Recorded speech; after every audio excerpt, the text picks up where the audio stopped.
भद्रं पश्येमाक्षभिर्यजत्राः स्थिरैरङ्गैस्तुष्टुवांसस्तन। प्रणव का विचार है। पहले तो हम लोग ये देखें कि ये उपनिषद ही क्यों। ये अथर्ववेदीय उपनिषद है, अथर्ववेद के ब्राह्मण भाग में है। और उपनिषद इसको ब्रह्म विद्या, आध्यात्म विद्या, वेदांत इत्यादि अनेक नाम दिए जाते हैं। ज्ञान कांड भी इसे ही कहते हैं। तो वेदों का अंतिम जो ज्ञान कांड है वह यह उपनिषद है।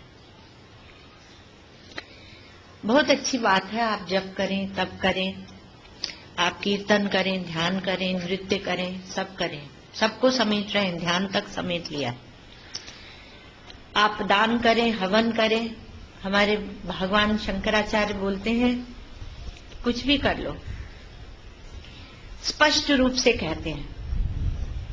लेकिन उन्होंने जब बहुत स्पष्टता से कहा तो आज भी बैठे हैं लोग जो उनके ऊपर आक्षेप लगाते हैं।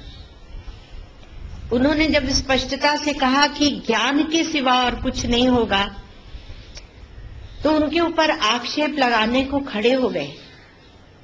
नहीं, धर्म से भी होगा, नहीं कर्म से भी होगा, दान से भी होगा, यज्ञ से भी होगा। क्या होगा?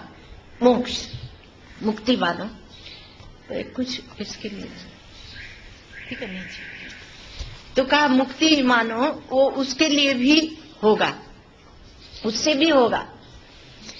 लेकिन क्या हमारे भगवान श्री कृष्ण ने नहीं कहा सर्वम कर्माखिलम पार्थ ज्ञाने परिसमाप्यते? आप बिंदु नोट करते जाना, क्योंकि हम लोगों को के सामने प्रश्न ये है कि पहुंचना है वैतथ्य में। थोड़ा हमें ये एक संवेदना हो रही है कि यहाँ के बंबई के निवासियों के साथ हम थोड़ा अन्याय कर रहे हैं। क्योंकि कहा यह गया था कि मांडुक्य लीजिए, अर्थात मांडुक्य उपनिषद आगम प्रकरण लीजिए। तो आगम हम 3 बार अभी सुना चुके हैं। 1 महीने हम हरिद्वार कुंभ में सुनाए, 1 महीने प्रयागराज पूर्ण कुंभ में सुनाए, फिर 1 महीने प्रयागराज के अर्ध कुंभ में सुनाए। तो हमने यहां से पूछा, यहां के आपके प्रतिनिधि से, कि क्या हम वैतथ्य ले लें, क्योंकि पुनः आगम का पुनरावर्तन होगा। तो कुछ आगे बढ़े और आपको सुनाने के बहाने से हमारा भी चिंतन होता है। तो हमने कहा क्या हम वैतथ्य ले लें? तो क्योंकि ये मुंबई के निवासी सज्जन हैं, सत्संगी हैं, उन्होंने कहा जैसी आपकी इच्छा। किंतु हमें ये रह गया कि पूरा एक इतना बड़ा जो आगम प्रकरण बहुत महत्वपूर्ण है, उसे छोड़कर हम आगे बढ़ रहे हैं। तो 3-4 दिन हम उसको समेटने की कोशिश करेंगे। 3 दिन लग सकते हैं, 4 भी लग सकते हैं, 5 भी लग सकते हैं। तो उसमें आप लोग बड़े ध्यान से सुने, नहीं तो आप आगे वैतथ्य को नहीं समझ पाएंगे।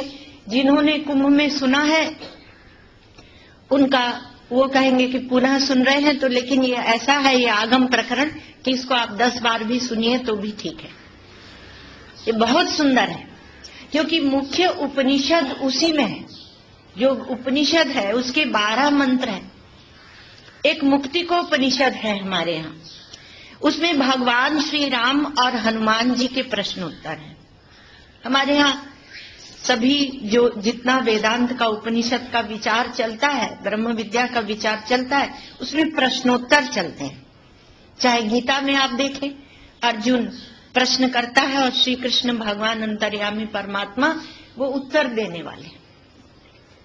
तो वहां मुक्ति को उपनिषद में हनुमान जी प्रश्न करता है और श्री राम उत्तर देने वाले हैं।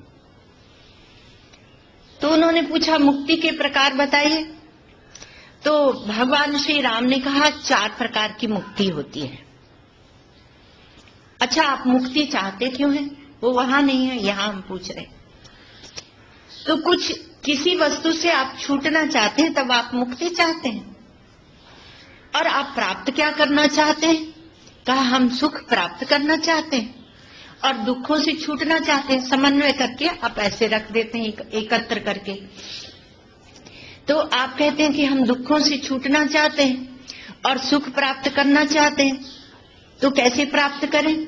जो स्वयं दुखी है, थोड़ा ये उपनिषद विद्या है, इसमें कुछ आक्षेप तो लगाते हैं तो आप आक्षेप को अन्यथा न लें, आप उसको ठीक मतलब ठीक उत्साह से लें, जिसको पॉजिटिव बोलते हैं ना अंग्रेजी में, तो उस तरह से आप ले, सकारात्मक ले। तो कहा कि हम सुख कहाँ ढूंढते हैं?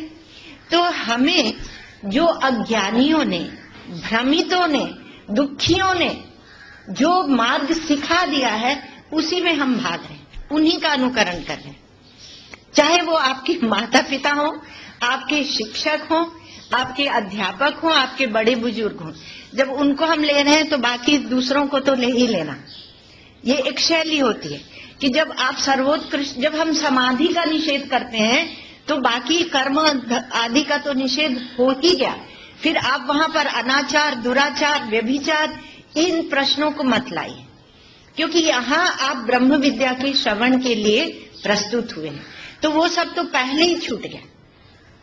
जब हम उसका भी निषेध करते हैं तो यहाँ हम लोग क्या विचार कर रहे थे, एक आपको ये बात बताई थी कि ये मुक्तिकोपनिषद का हम लोग विचार थोड़ा सा करेंगे। तो कहा कि 4 प्रकार की, उसके पहले तो हम जब सुख चाहते हैं तो हम 4 प्रकार से सुख खोजते हैं। हमारे ऋषि मुनियों ने देखा कि मनुष्य किस किस प्रकार से सुख खोज रहा है। तो कहा अर्थ से, काम से, धर्म से और मोक्ष, 4 पुरुषार्थ बता दिए। तो कहा कि कोई कोई अर्थ से सोचते हैं सुख मिलेगा तो पैसा कमाने में लग जाते हैं, और ऐसा अंधानुकरण है कि वो पत्नी की भी नहीं सुनते।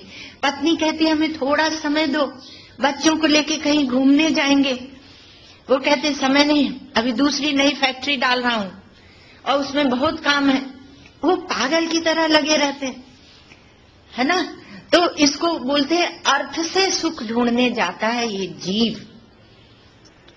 ये मांडुक्य उपनिषद है, यहाँ जीव अकेला खड़ा होता है और बाकी, और वो जीव जो अकेला खड़ा होता है उसको यहाँ की भाषा में और योग वासिष्ठ की भाषा में महाजीव कहते हैं। और दूसरे जितने दिखते हैं, प्रतीत होते हैं, जिनसे हम सुख खोजने जाते हैं, जिनको हम सत्ता महत्ता देते हैं, हम इस प्रकार से बोलेंगे तो ये लोग क्या कहेंगे। ऐसा यदि विचार आता है तो वक्ता नहीं है, वो भी एक परिच्छिन्न जीवाभास ही बैठा हुआ आप लोगों को सुना रहा है।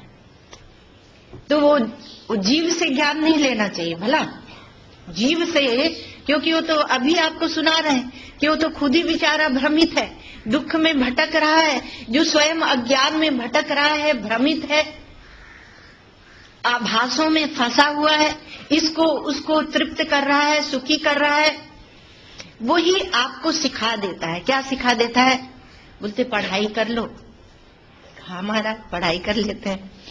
फिर पढ़ाई करोगे ना, उस पढ़ाई से क्या करना? कहा पैसे कमाना। फिर पैसे कमा के फिर कहा विवाह कर लेना। फिर कहा बच्चे हो जाएंगे, फिर उनको सबको सुख देना और तुम भी सुखी होना। कौन सा सुख? कहा भौतिक सुख। आपको एक बात बताए,